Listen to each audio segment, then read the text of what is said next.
In 2002, the United Nations Anti-Terrorism Ordinance was enacted in Hong Kong. It depicts a terrorist as a person who commits or attempts to commit a terrorist act or who participates in or facilitates the commission of a terrorist act. The ordinance defines a terrorist act as the use or threat of action which physically harms a person, damages property, imperils a person's life, create a serious risk to the health or safety of the public, seriously interferes in an electronic system, or seriously disrupts an essential service, facility or system.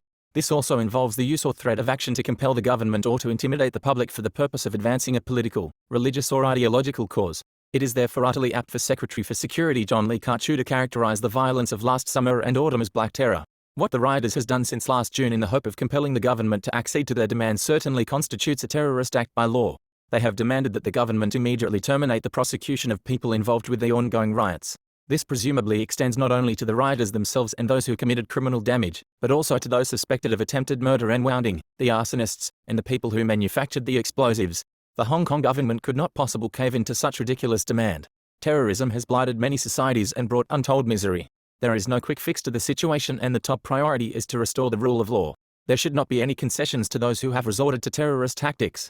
Although Hong Kong police can invoke the United Nations Anti-Terrorism Ordinance to prosecute terrorist suspects, this law is less comprehensive in scope compared to Britain's Terrorism Act 2000, which empowers the British police to combat terrorism effectively.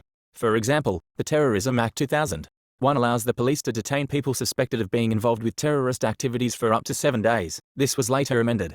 2 empowers the Secretary of State to proscribe organisations and set out a range of offences connected with proscribed organisations. 3 creates offences associated with financing and support for terrorism, as well as criminalising specified offences such as possessing information related to terrorism or inciting overseas terrorism. 4 empowers the police to stop and search a person or a vehicle without suspicion if the police are operating in a designated area under special authorisation.